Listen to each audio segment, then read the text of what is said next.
You feel it, you know it. D Raww Productions.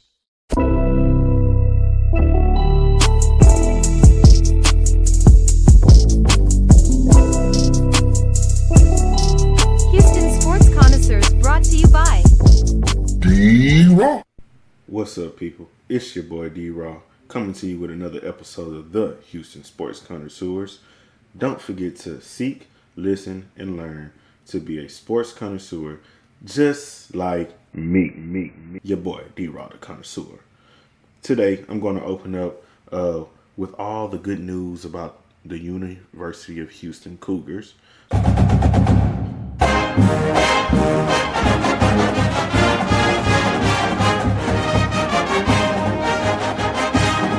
So I want to do a season review over how we got where we are now, some of the things that took place, and what really just kind of ticked, the start of a new head coaching search, and then how we got to Willie Fritz, So it's a lot of good things and bad things in this, At the beginning of the season, we opened up in the Big 12, right? Inaugural season. I think a lot of us was very, very happy. Of course, you should be, because we're in the Power 5 conference now, and we're here to compete and basically get back to the old ways of the University of Houston from the SWC. A lot of people of nowadays who don't look at history or know history, Houston has usually always been a powerhouse back in the day. In football, basketball, track, we always been dominant. And schools like UT, A&M, those schools, they always have tried to do whatever they could to knock down Houston so they can remain at the top as a power. But back in the 80s, 70s and 80s, Houston would always wreck shop on those schools, especially, coming from where Houston is located, the campus lifestyle, all of the different little things that the city had to offer. It always was a plus for anybody that wanted to come to Houston. So they had to get their hand up somehow. They had to leg up in oil money, and that's what kind of swayed everything. And once they had the opportunity to leave Houston behind, when they ended the SWC, creating a Big 12, and leaving Houston behind and adding Baylor and things like that, all the political crap that happened to leave Houston out, it really, really hurt the University of Houston. But even then, at times, the University of Houston still shined for the next 27 to 30 years, while in Conference USA and American Conference, and now finally in the Big 12, we're able to be that power once again. Knowing that we had Dana Holgerson, who did help us get back to being a Power 5 school, and previously he also helped West Virginia become a Power 5 school. Now, that goes to say, congrats to Dana Holgerson on that. I don't want to knock him while he's down, but we're gonna have to do a little knocking. Unfortunately, Dana knew we were going to a Power 5. He knew what the Big 12 had to offer, and he's been in the Big 12 as a coach before, recruiting around the Big 12 region, and he knew what the University of Houston would need to improve on, but he also knew what kind of players and talent he was going to need, what kind of coaches he would need to succeed at the University of Houston. And it really just irks my nerves that he kept using various excuses. Oh, we don't have the depth here. We don't have the depth there. Oh, we need this new football facility. Blah, blah, blah, blah, blah, blah. Dude, this is Houston. This is the University of Houston. This is the same school that Art Browse was successful at, Kevin Sumlin was successful at, Tom Herman, hell, Tony Levine. He recruited so many good players so Tom Herman could be successful when he was fired. And Houston didn't have half the things they have now. So to say all of this, it just goes to say that Dana Holgerson isn't that great of a coach. Duh. And when you have 3 losing seasons out of 5 and you're getting paid top money, especially at a group of 5 school, and then you go to the Big 12 and the Power 5 and you're still getting paid decent money even as a Power 5 coach with one of the highest buyouts ever, it goes to show you should be able to put on a decent program. You should be able to show us a decent program each and every year. And yet that was not true. Now, granted, he did have the successful years in the American Conference where they won 12 games and then 8 games or something like that. But even then, we never won an American championship with him. So that was a disappointment. But we did win the 2 bowl games. But also, while winning those 12 games, you also have to look at our opponents. Now, you only can compete against who comes in front of you. Can't really choose your opponent. So he did well at that year. But even when we played the 2 good schools that we lost to that year, it really showed that we needed a better coach. And you wouldn't say that then because you're having a good win streak. But the schools that we lost to at the time that were decent, we lost to them, and we should have been able to beat them because we had the talent level to do so. Now, you look at the next season where we won 8 games, it was a lot of toss-ups in that season as well. Some mediocre play, some good play, more good than bad, which put us above 500. One year we beat Auburn, which was mediocre that year. I think they was like 6-6. We beat them in the Liberty Bowl. The next year we played, I think, LA Tech or somebody like that, or Louisiana Raging Cajun, one of the two. We beat them as well in a Freeze Bowl in Shreveport, whatever the case may be. But all that has got us to 4-8 in the Big 12. We also lost to the University of Rice early in the season. 3 straight losses at the end of the year. And then the Cougars, they finished 2-7 in Big 12 play. And with their wins coming, 1 in overtime against Baylor and 1 on a last-second 49-yard touchdown against West Virginia on my father's birthday. It was a great game, though. I was there, well, I wouldn't say great game because we really should have won by 10 points or more. But it was very exciting to see the end of the game and how Stephen Johnson came away with that ball. But that's neither here or there. The Cougars owe Holgerson nearly $14.8 million in buyout money. And the good thing is that there is a mitigation clause with that. So if he gets another job, that could lower the amount. But otherwise, they don't have to pay him the 14.8 outright. They can break it up and pay him monthly, because he's still just a regular employee at the end of the day. But they can break him up like that and pay him out until his contract ends. But the way I see it, hey, Tillman Fertitta, he's Mr. Big Bang Hank, man. Yeah, $14.8 million ain't nothing but pennies in the bank to him, especially with all the money that he makes every day. Golden Nuggets, restaurants, and Houston Rockets, and whatever, hoopla, yeah, but anyways. Moving on.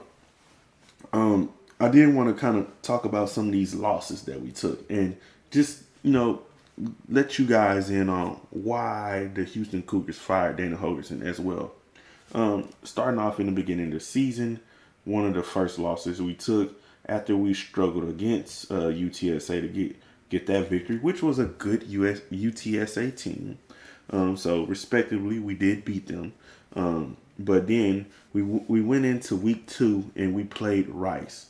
And Rice is a team that we should always beat. There's no excuse. Rice is an Ivy League kind of school. It's like Houston playing Yale or Harvard or something like that. But Houston lost the game. 43-41 in overtime. We was down 28-0 at the half in this game. And it's pretty ridiculous when we're talking about that. Against a Rice team. Now, granted, this Rice team was okay this year.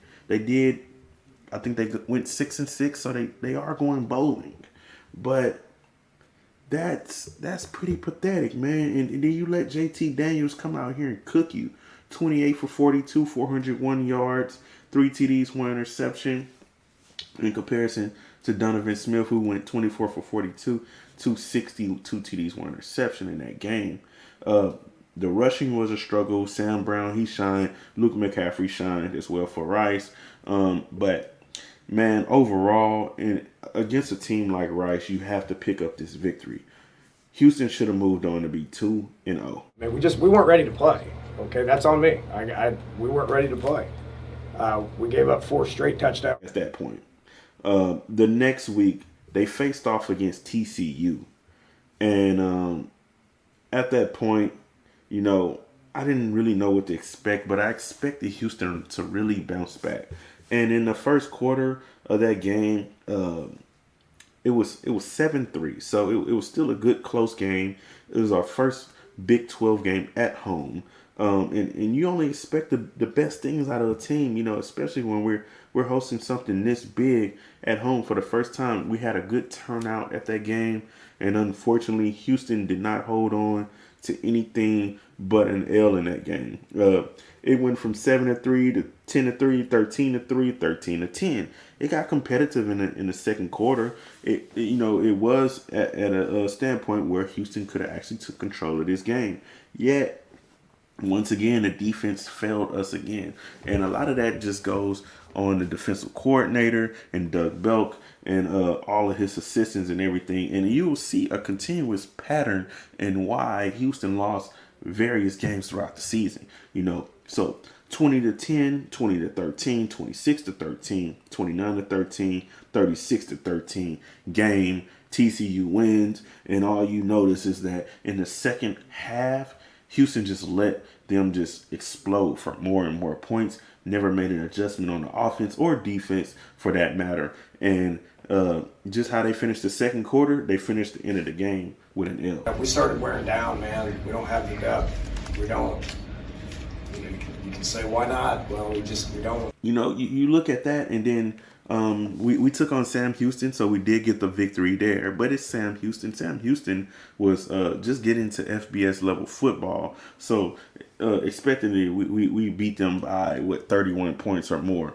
So that's a good thing. But even then, you know, a school like that, you expect better even from U of H to put up even more points than 30, 38. You know, our offense, man, was the problem throughout the whole year.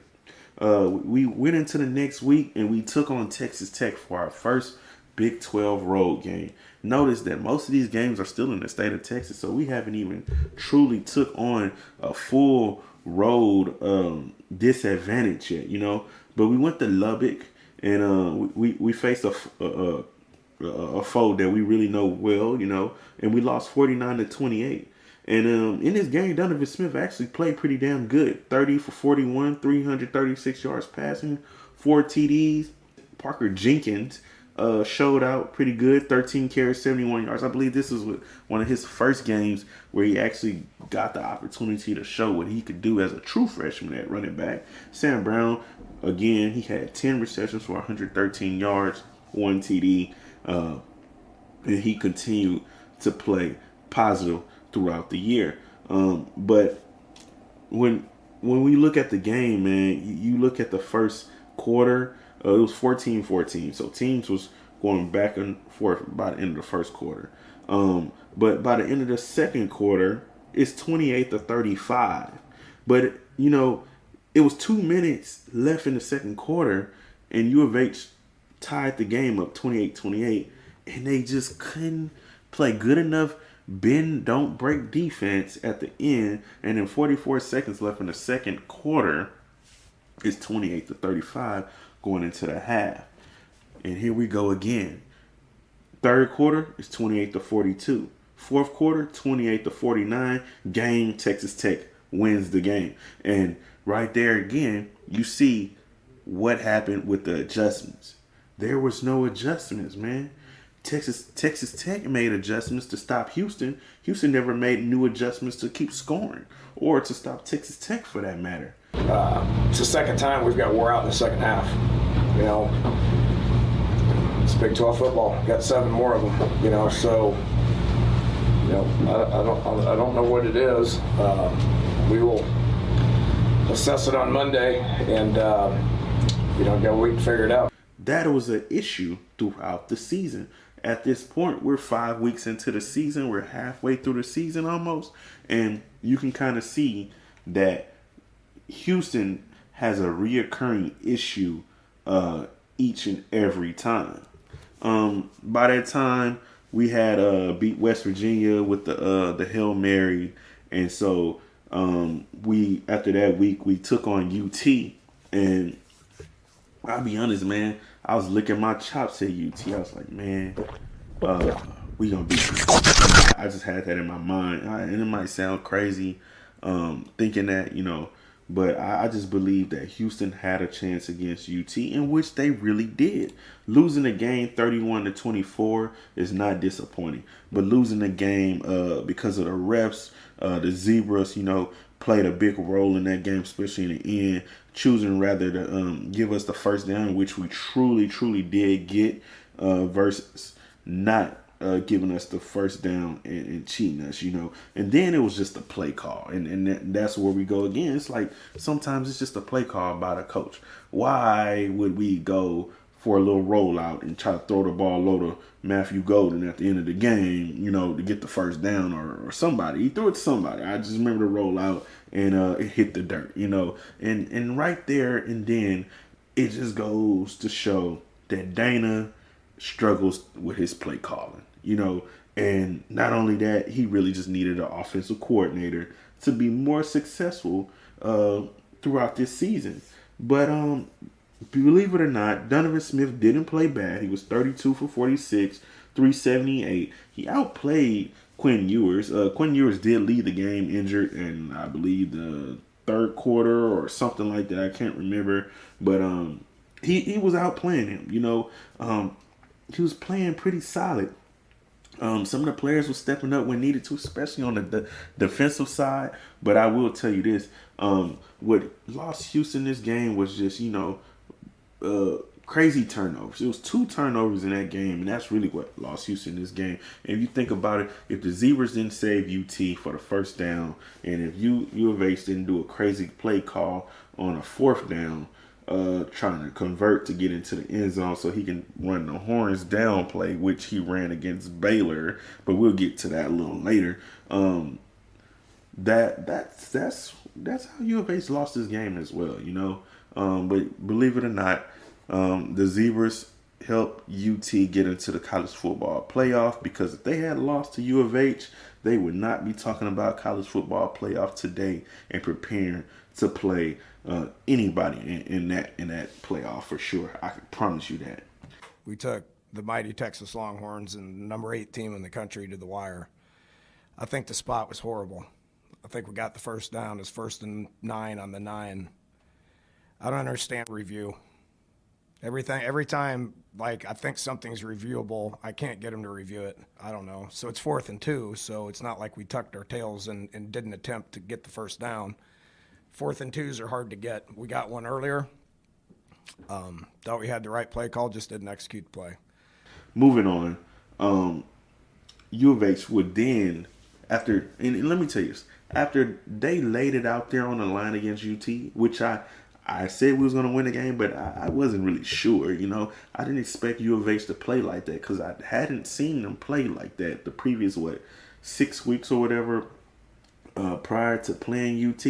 So the way they played up to UT, if U of H would have played like that against everybody they had on their schedule, U of H would have won more games, man. They would have won more games, and I promise you that, because so far I done told you about 5 or 6 games, and out of those 5 or 6 games, Houston could have won. Like, every loss they had, bro, they was right there. They was right there. But now this one, Kansas State, they wasn't right there, and I was highly disappointed, because the way they faced Kansas State was nowhere near the way they faced UT.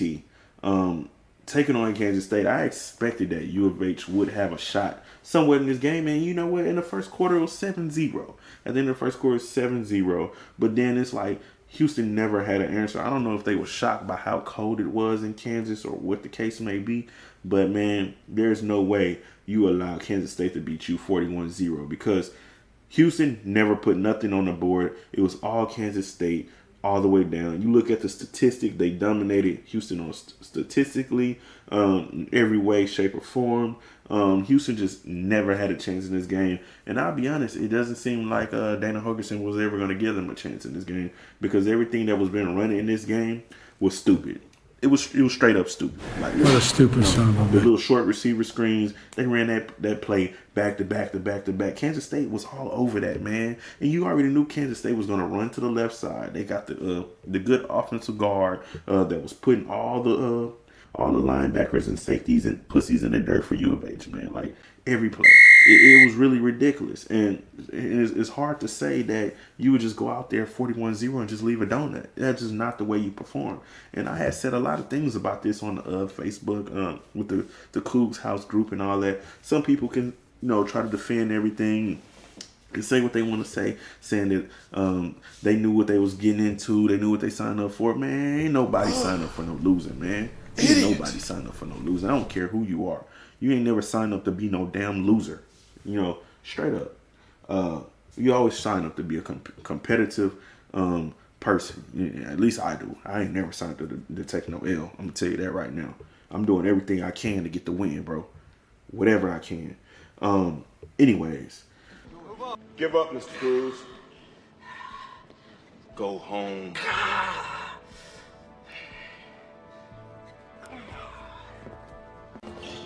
You know your task is impossible before Friday, right? The next loss we had took, this was, I believe, after the Baylor game, where in the Baylor game, we almost lost.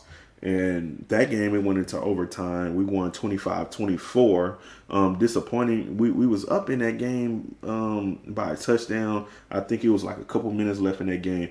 U of A still could not hold Baylor back, and they allowed Baylor to tie the game and then go into overtime. Baylor bounced back, scored another touchdown in overtime to get up on U of H. U of H responded, and then they ran the horns down play where Donovan Smith ran it up the middle, basically, a QB run up the middle. Donovan Smith got in there. And from that point on, it seemed like the offense kind of changed.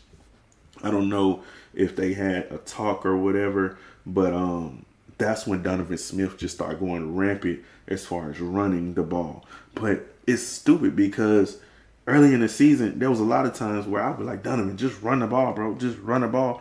Like, you got all this time. You got all this space. Just run the ball. You're 6'5", 241 pounds. 6'5", 241 pounds. If I was 6'5", 241 pounds. Everybody out there in front of me, ass would be grass. Now, he is a quarterback, so therefore he needs to be healthy. He does need to make the smart reads, but if read 1, read 2, and maybe 3 sometime is not there, go ahead and run the ball, Donovan. Come on now, common sense. Especially when you come from an offense where you ran a whole lot more often than you do in U of H, and you read your reads 1, 2, or 3, and then you ran the ball a whole lot more. Now, the one problem he did have in Texas Tech was he was kind of turnover prone, but that all could be coached up and stopped, I do believe that Holgerson probably did improve Donovan Smith as a quarterback a tad bit this year, but I can definitely tell that he needs some more coaching. But in my opinion, I'll talk about that again a little later. I do believe Donovan Smith may not be the right fit. Anyways, after the Baylor game, we took on Cincinnati. At that point, we're like 4-5. So we kind of have an outside shot to defeat Cincinnati. But poorly playing set us up for a poor loss. 24-14 loss, and there we go. We're sitting at 4-6 at this point in the season. And the way I see it is like, man, all we really needed was 2 wins. We needed 2 wins. You either beat Cincinnati, Oklahoma, State or UCF? And yeah, Dana, yeah. 24-14 loss.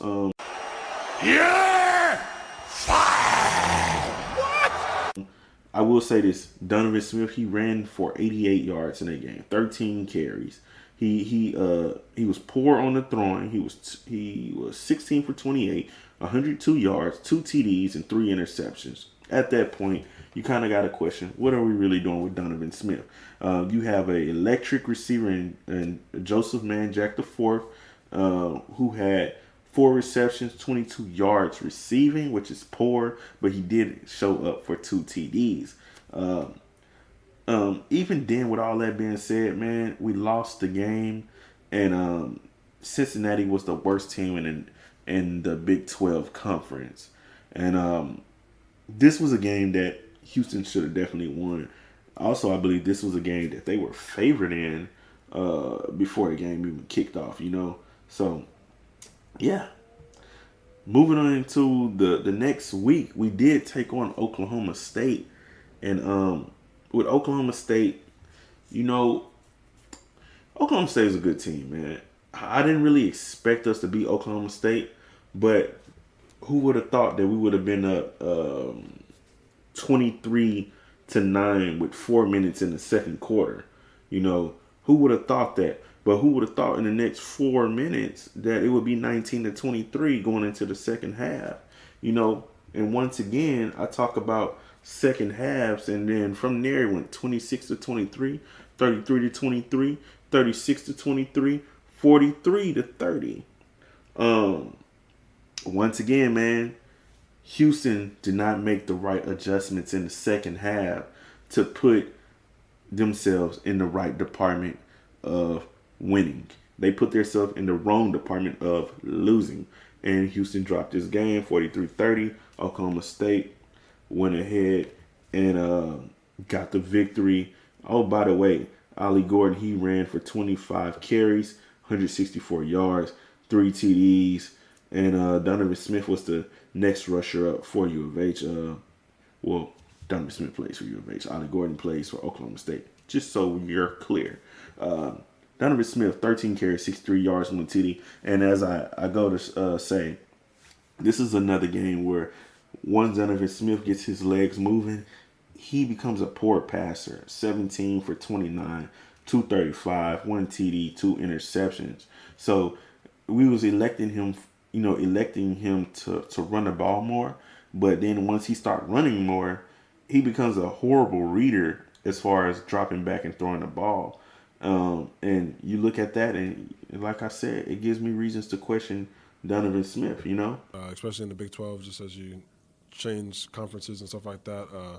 Margin for error is very slim, so that's something I gotta make a better throw or just get to my checkdowns, be better in my reads.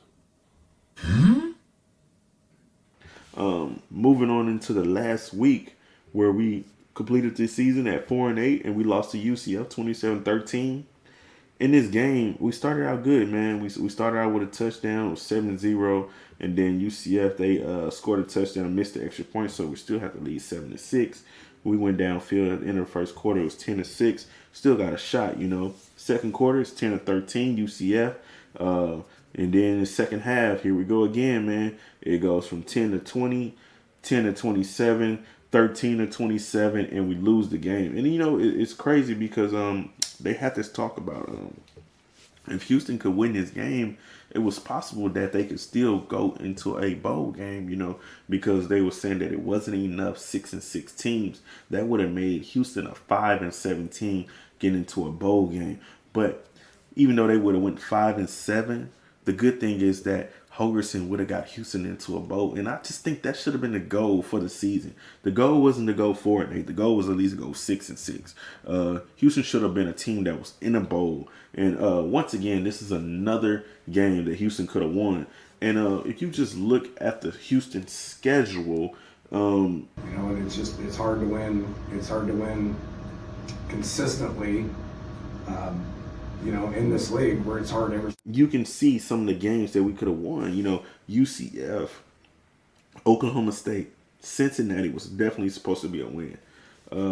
UT, we could have won that game as well. That right there, man, that's 4 games right there for sure. And UT, it was supposed to be a win because we had the opportunity to win that game. 2 turnovers killed us versus them not turning the ball over. At some points, our defense playing poor, but at some points, our defense playing good. Some play calling was questionable in that game, but yet at the end of the day, we got cheated by the Zebras and we lost the game. But right there, man, that's 4 games Houston could have won, And then the game with Texas Tech, just questionable as defense in the second half. We didn't do anything. So that's 5 games, bro. 5 games. And I won't even count the TCU game. But the Rice game, you supposed to be Rice, bro. You supposed to be Rice. And then the fact that we took Rice all the way down to overtime. It was double overtime. And we threw the ball to one of our receivers in the corner of the end zone. And he really couldn't get his hands on it. So it was kind of like a drop. But it was also kind of batted down. And we lost the game 43-41 to the Rice. Bro, that's 5 wins right there, man. That I just pointed out off the schedule by looking at every game of the season. That's 5 wins. Houston, man, should have went 9-3. 9-3, bro. 9-3. And at worst, we should have won 8 games. At worst. At worst. So, when you look back at this season, you see why Dana Holgerson got fired. You see why everybody been calling his name. You see why the stands have been empty. Now, what are we getting in Willie Fritz? Congratulations, Willie Fritz. Go Cougs. Welcome to Houston.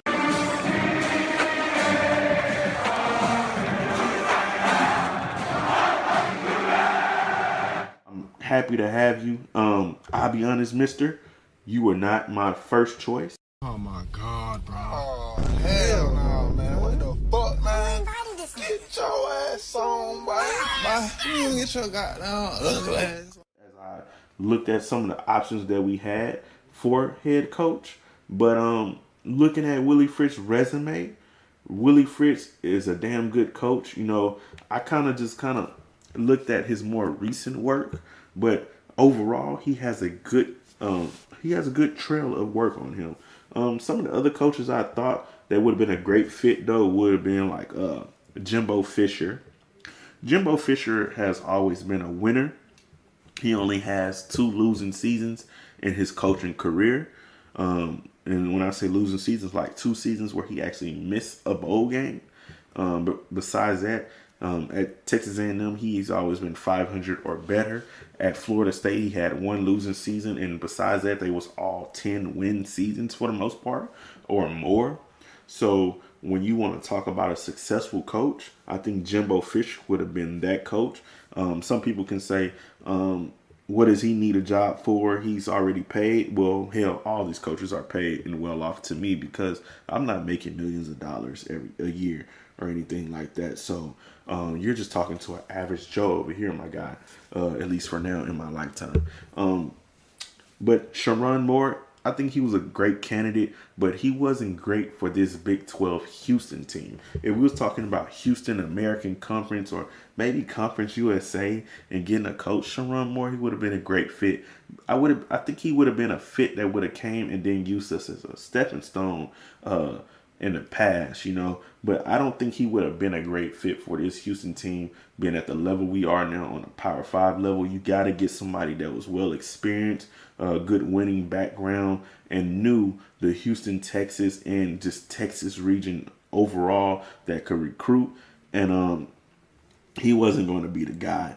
You had J.G. Ken, another great guy, as well, young, up and coming. Will Stein, another young, up and coming. Well, I think he's a coordinator for Oregon, a great offensive mind, possibly, not sure. But Jeff Traylor, I think, would have been another good fit for us as well because he knows this Texas area. He's just 2.5 hours away at UTSA. He has a pretty good winning history recently for UTSA, but he doesn't really have that long tenure that we was looking for of winning or just, proving it all the way. And also, you kind of got to look at it this way. When him and Fritz played against each other Fritz was always the winner. So that right there can also go to show that Fritz was the better coach, because UTSA, yeah, they was at Conference USA level for a while and they just got to American, but they're not too far different, you know. And San Antonio is still an attractive place, especially because you're in Texas and you're the only major college in San Antonio. So you have something to offer. And to be fairly honest, UTSA has been pretty good for the past 3 or 4 years. So respect to Mr. Traylor.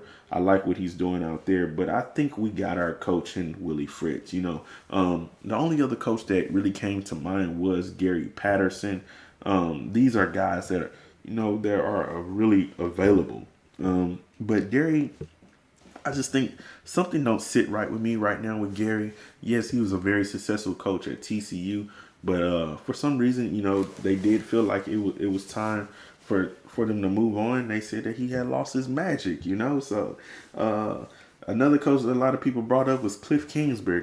Kingsbury was never successful really at Texas Tech, and them being a fellow school in the Big 12, I can most likely guarantee he was not going to be successful at the University of Houston. Another coaches I had, now, one sought after coach that I would have thought would have been a great idea, you know. I know he was going to want a little bit more money than probably Fritz was offering for, you know, because he's probably getting paid about $7-some million right now to sit on TV and make money. But Urban Meyer would have been a great hire. What? Urban Meyer would have been a great hire. Yeah! He's proven he's popular. He's going to attract players. He's going to recruit well no matter where he goes. He has been all over this country recruiting, and he's been successful as a college coach. Now, did you hear? College coach. I didn't say pro. Professional Jaguar coach. No, he was not, but college coach. He's been a great recruiter, and that's someone that we should have really kept in mind, you know. But let's talk about Willie Fritz. Once again, congratulations, coach. Go Cougs. Willie Fritz is from Shawnee Mission, Kansas. He's 63 years old. He's been coaching since 1982. And he started as a assistant at Pittsburgh State, where he was actually a defensive back for multiple years from 78 to 81. And right after that, he kind of rolled into coaching.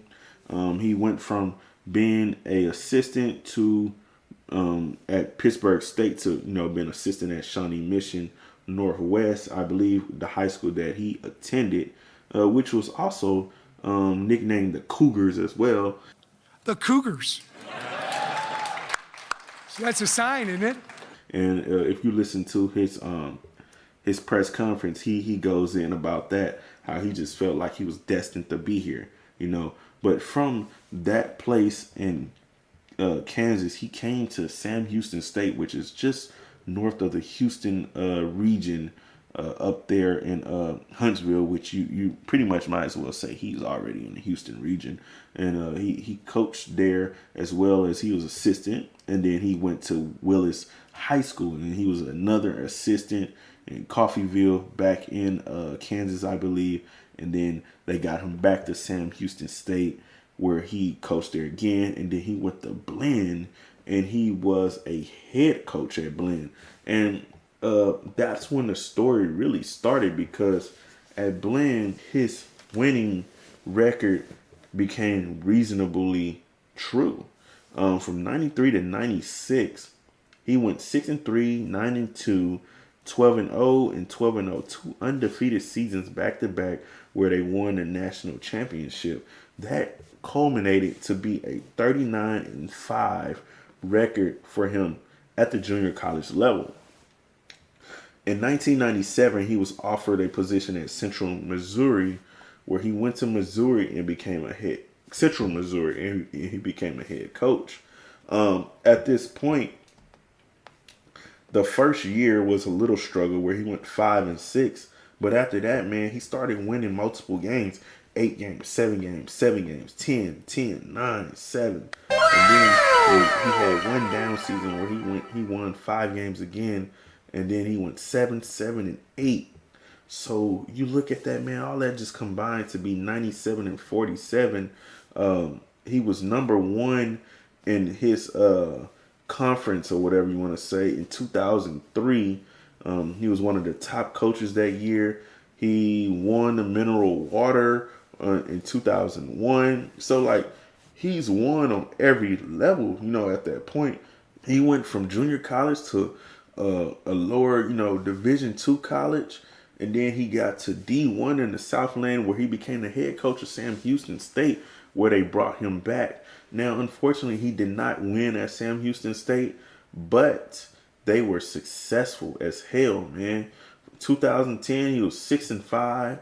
Then he went 14-1, 11-4, 9-5. That all combined to be 40-15. In those 3 latter years, he went to the championship twice, and then he lost that last year in the second round. But that's what you call good coaching. Coaching that gets you to be at the winning level, Even though he did not win it all, it just goes to show that he still put out some of the best teams out there to compete, not only in his conference, but in that level of SCS football. He moved on to Georgia Southern, where he became the head coach there in the Sun Belt. And his first year, they went 9-3, man. They was first in their division or conference, and then 8-4 the next year. And they went to the GoDaddy Bowl. And at that point, they're 17-7 at just Georgia Southern in 2 years. And then he left for Tulane right before the bowl. And another thing I want to say, we'll get to it, but I want to give respect when respect is due to this man, because he does something that a lot of these guys that we had at Houston don't do. But yeah. So then when he got to Tulane, the first year he went 4-8. And then the next year he went 5-7.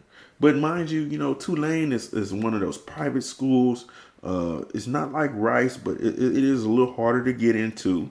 It's also in New Orleans. New Orleans is a city that's not really the prettiest. Not all the areas are the prettiest. It's not one of the sought after markets everyone wants to stay in, but it's still a doable city. But anyways, 4-8, 5-7, and in 2018 he went 7-6. 7-6 in 2019, 6-6 in 2020. In those 3 years that I just stated, from 2018 to 2020, he went to bowl games. He won the Cure Bowl in 2018. He won Orange Forces in 2019. He lost the famous Potato Bowl in 2020. The next year in 2021, he did go 2-10. That is a big L right there. But from 2-10, he made a huge bounce back in 2022. He took Tulane to the Cotton Bowl, as we all know, and they defeated the famous USC team with their famous quarterback, that everybody's talking about.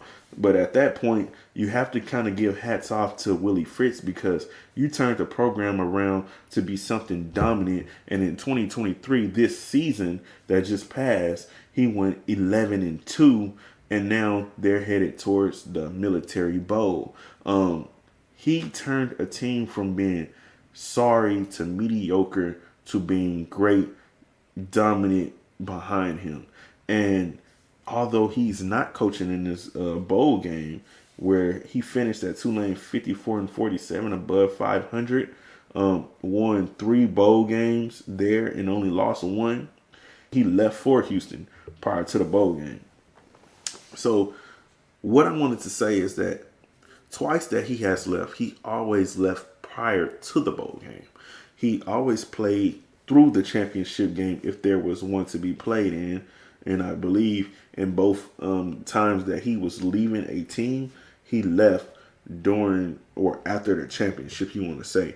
So what I wanted to say is it makes a big difference for the players, man, because you're truly finishing the whole season with the team that you brought in and mentored. Those players are dedicated to you as a coach. Those players do whatever they can for you you being a coach, because sometimes players go to schools because of the coach. They're committed to the coach, not the school. And that's why you see a lot of players leave to go to other schools once a coach leave, or they follow that coach wherever they may go, because that's who they're really committed to, not the school. You know, and that just makes a difference. But it also makes a difference because you have a coach here that really truly respects his players, and his players truly respect him, and they'll play their heart out for him, because no matter if he told them they were leaving prior to the championship game that they just had against SMU, and they probably didn't play, you know, to their 110% because they had a lot on their mind because of that. You know, it can really justify some things for you as a coach, you know, and it could affect your staff as well, because their jobs are in jeopardy. So at that point, it's like, what the hell, you know? Some of them might be coming on with him to Houston, some of them might not, and they might be unemployed, you know, knowing that the next coach is going to come in, and you know, you don't know if they're going to hold them onto the staff or let them go. But anyways, you know, that just makes a big difference, man, as a coach, and that's what I really like about him. He's won on every level. You know, a lot of people can't say that. He's won from the beginning to the top. When I say beginning, I mean the bottom of college football, and not even just that, but high school football. You know, he's really got it out the mud, as we like to say. I feel like it's different when you got it out the mud. He's really got it out the mud, man. And he's really proven. He's been coaching for over 30 years. And with all that being said, that makes Willie Fritz a really special kind of coach. You know, he's won multiple accolades as he is deserved.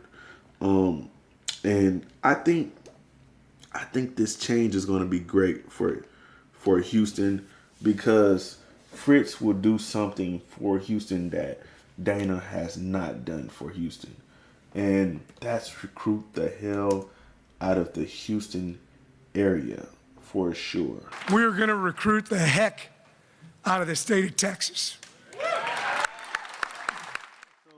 You know, some of the accolades that Willie Fritz have, I want to mention is this guy is, he has 2 back-to-back American Athletic Conference Coach of the Years. He's also ranked number 5 amongst victories amongst all head coaches in the NCAA on the FBS level with 208 victories. He has 8 career 10-win seasons, and also he spent 12 seasons in the state of Texas as a collegiate coach or assistant. He also has 19 weeks spent ranked inside the AP Top 25 during the 22-23 seasons, which is a damn good streak. 23 wins since the start of the 22 season, which ranks 4th nationally. And 31 seasons as a head coach, spanning the FBS, FCS, Division II, and JUCO.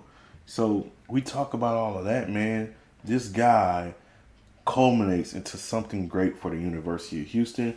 And the one thing that he's going to do the best, like I was just trying to say, is recruiting. And if you look at this school, this city of Houston that surrounds the University of Houston, and Houston sits in the heart of the school, you look at how the basketball team is successful, you can only imagine what the football team can do. Especially with all the new additions that's coming to the football program, with the football only headquarters and things like that. It's really finna heat up. It's about to ramp up, but it should have already been there. And I believe that Willie Fritz will be able to recruit like crazy in this area, because it really just takes someone that can really connect with the players. You have the best recruiting bed in your backyard. I mean, number 1 in the nation, right here in the city of Houston.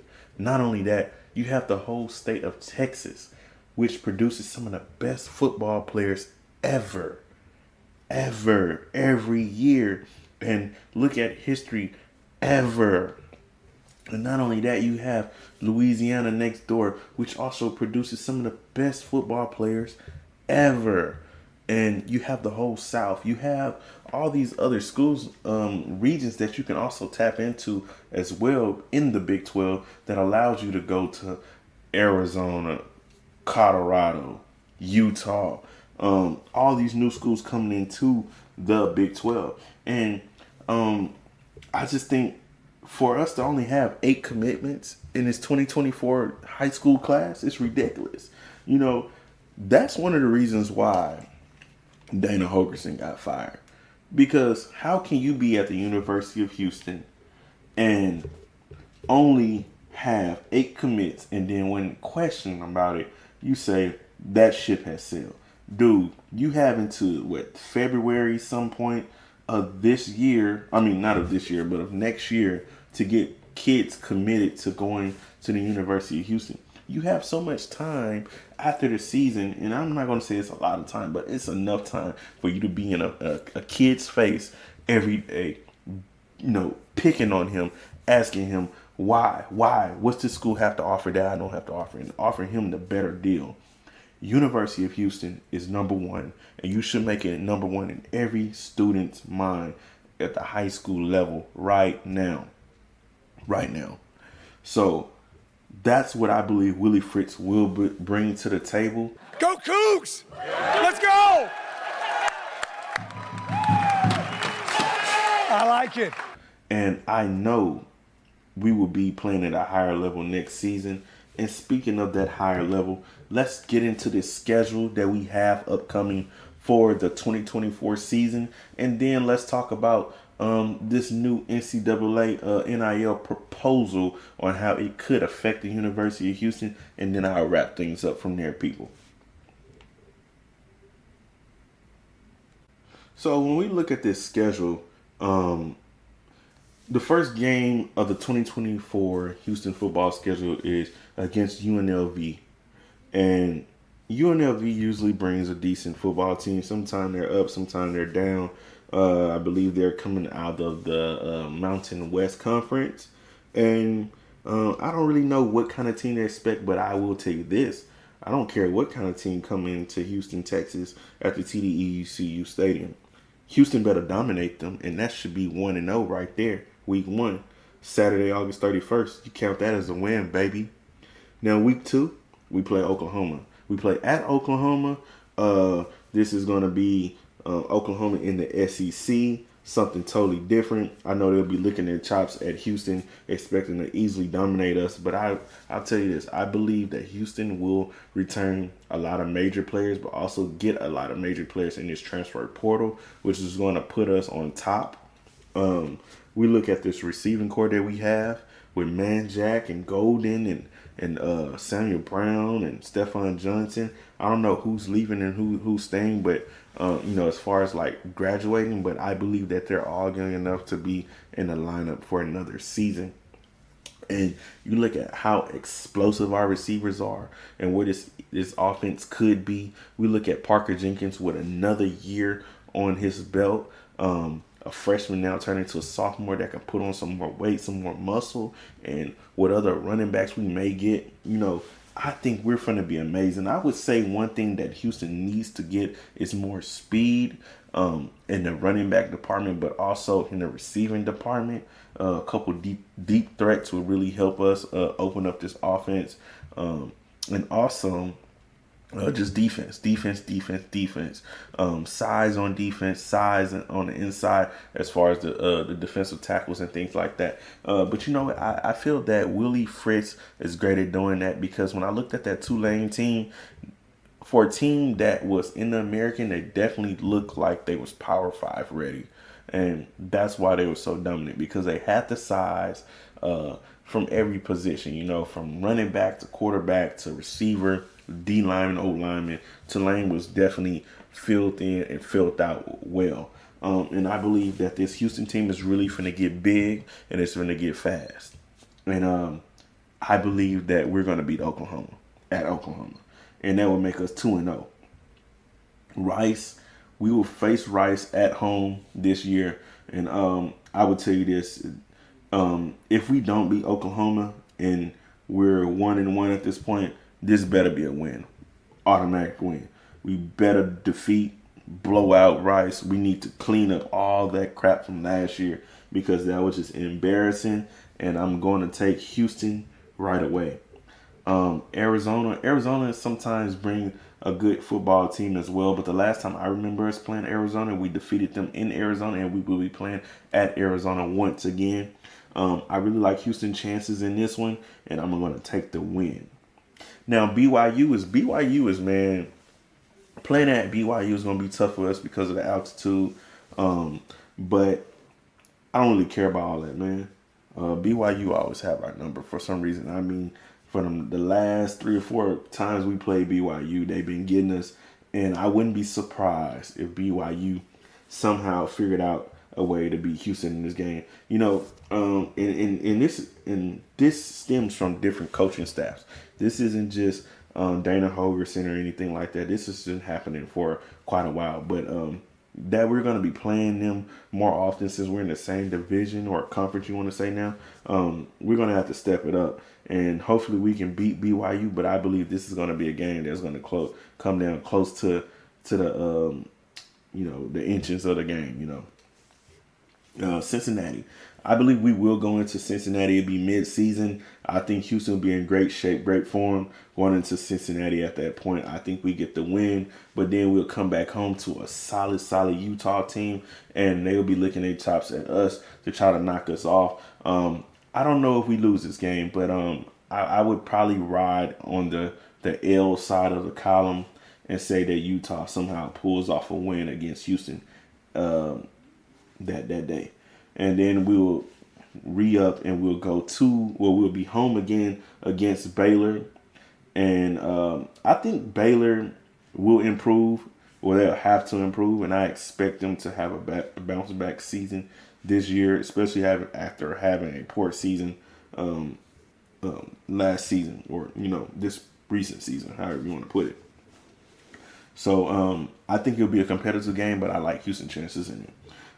Kansas State will be up next again at home. We'll have Kansas State at home this time, and we will be licking our chops at Kansas State. I promise you that, because last year they beat us 41-0. Some of the returning student athletes for Kansas State will come in licking their chops at us, talking about last time how they defeated us, and I think this time we defeat them and give them a good old-fashioned ass whooping.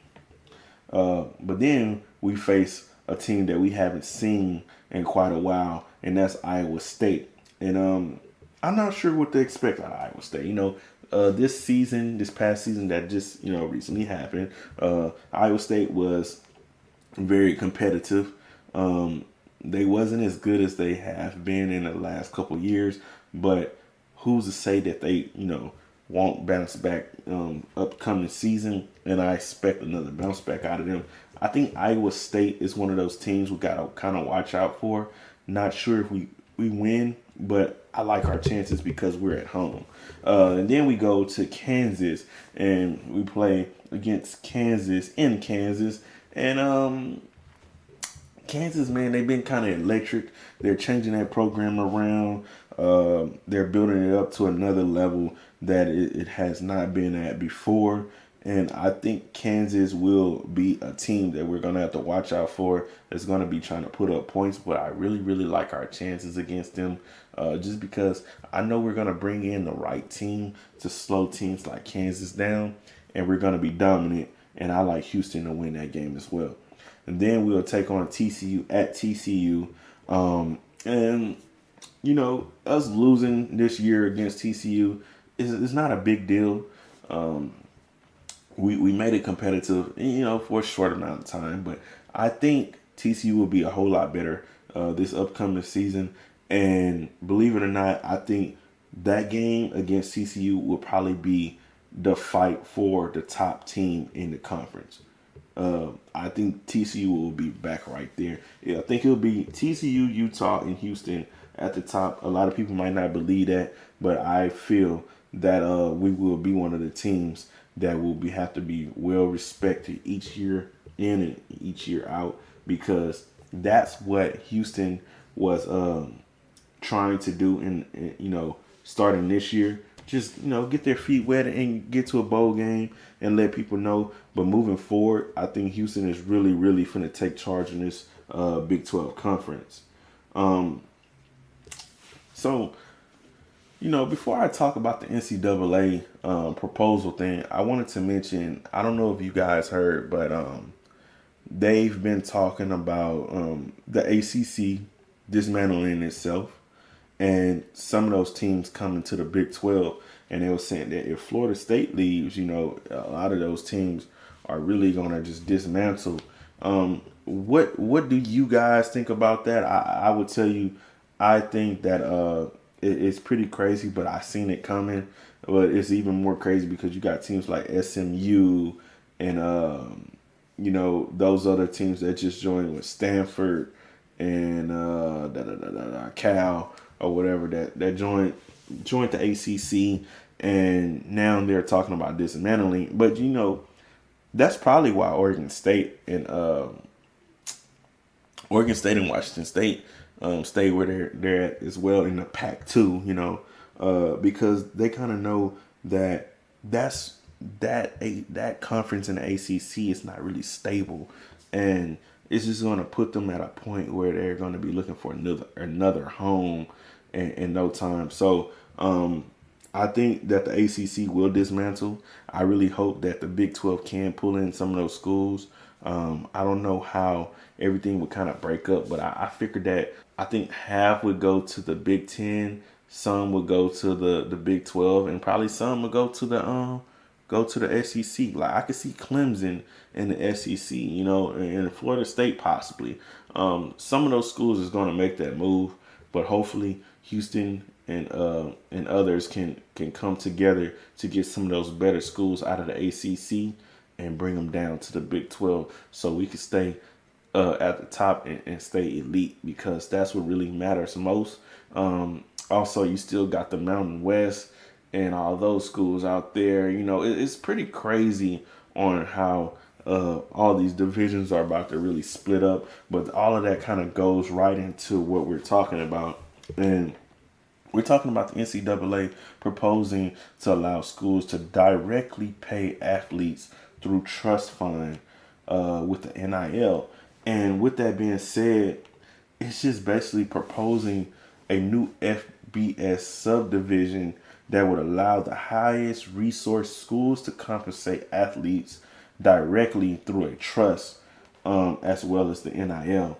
And this could be a good thing and it could be a bad thing, because what it really does is it offers universities to really separate themselves from the other ones. And when I say universities, it means the larger universities that's really booster led, and things like that. Alabama, UT, Oklahoma, USC, Ohio State. It allows those schools to really buy players and separate themselves by far from the rest of the bunch, and it allows them to try to be dominant each year in and year out. And what this basically reminds me of is it almost sounds like the NFL. It's almost like, man, we might as well just draft high school players.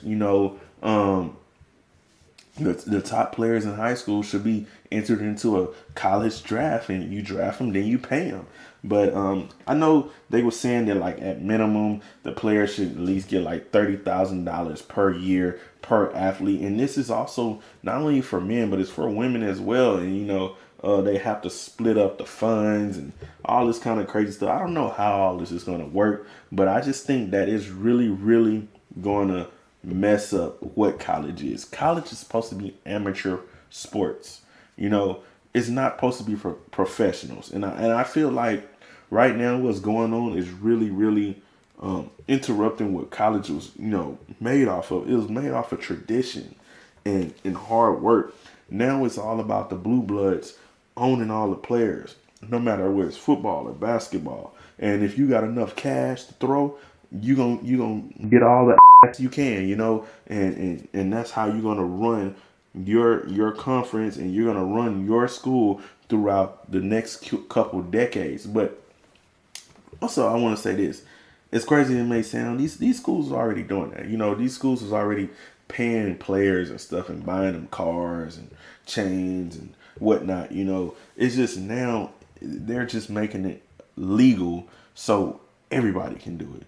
And those who have the legal ability to do it, and you have the money to do it, you're going to be able to just run the league. You know, you can have as much money you want, you know, going towards the athletes, and you can pay them and put money in their pocket. They can go buy their mom a new car, a new house, and these athletes that just come out of high school and they complain about being broke, you know, now they got money in their pocket instantly.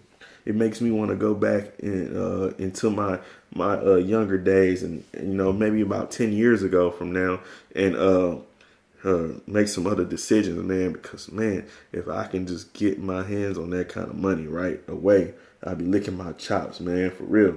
The opportunity is really just there for these young athletes, man, to just go make money now. It's really pretty crazy, but I will say this: the one good thing about this proposal, I do believe that it would stop players from transferring all the time, you know, because of NIL. Because now at this point, everybody's kind of just getting paid the same amount of money if they're joining this subdivision of football, and those that aren't joining this subdivision of football that's outside of the SEC, Big Ten, ACC, or the Big 12, compared to the other leagues, you know, it's going to be more stable in those leagues, and it's going to really be a difference. So I guess what it does, it really just puts your eyes on the Power 5 conferences, and it allows, it also allows ESPN and CBS and all these other companies to really, really, truly write their deals out with a much better nature of giving to their television rights. You know, everything is going to be a lot smoother in those departments. But overall, man, I think it's a good idea. But I really wish that we could just go back to old college football, you know, where the players don't get paid like that, you know, although they should have something in their pocket, you know, because they make so much money for these schools. But it is really hard to pick a side with that, bro, you know, because people like Reggie Bush, Johnny Manziel, they made so much money for those schools, but they got punished for taking, you know, the little coins that they could get and supporting themselves. So in other ways, you know, I would say that these student athletes really deserve to have money in their pocket. I don't know if making a separation of conferences and stuff like that and giving each student $30,000 a year is the way to go.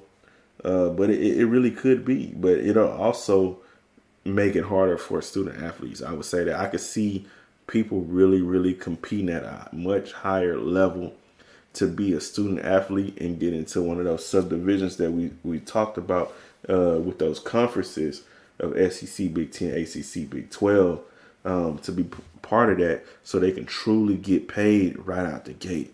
Like, man, that's going to be crazy. The level of competitiveness it would bring out of these student athletes. But yet again, it's like, are they really going to be student athletes at this point, or are they going to be professionals? Because now we're playing for money, and we're playing for whatever NIL offers or whatever. And then how does that really, you know, work out as far as name, image, and likeness and things like that? It's all different opportunities out there right now. And I think this beginning of this 2020s decade of college football is very wild. And hopefully by the next time they realign, I think, or do their next TV deals, man, they have everything figured out, because it just doesn't make sense the way these players transfer. Like, you got the quarterback at Ohio State transferring. You got the quarterback at Oklahoma transferring. The dude at is it Kansas State? He's transferring. It's like, you guys are starting quarterbacks. Why are you transferring? You know what I'm saying? Aren't these the schools that you wanted to go to? And even if it's not, what is wrong with a little competition to keep your position? You know, especially if you're going to get paid, do you feel like I guess I can see the guy at Ohio State, why he's kind of deciding to transfer, but at the same time, it's like, bro, you led a team to the top of college football this year. You know, yeah, y'all might not have made the playoff, but you're going to transfer from that? You're going to go somewhere else? The same thing with Dillon Gabriel. Like, what is the plan here, guys? Truly, what is the plan here, guys? Like, are you just transferring for the hell of it? Because you're getting playing time. You're getting your education. You got your scholarship. What are you really transferring for at this point? NIL. You know, but you're transferring from Oklahoma. You're transferring from Ohio State, Kansas State. You can't tell me that you're not getting a great deal there. You can't tell me you're not. So where are you going and why? If someone could, you know, give me the idea as to why these players are transferring the way they do now and just hopping in a portal and going wherever, let me know. You know, especially if they're having successful seasons and they're just going from one school to another. Is it just for the hell of it because I can just move around and, you know, freely at least one time in my college career without sitting out like I used to? Or they're really doing it to really help better themselves and preparing to go to the NFL draft some way, somehow. Like, what is the benefit in that, you know? Well, people, besides that, that's all I really have. Thank you again for listening to another episode of the Houston Sports Connoisseurs. And your boy is out.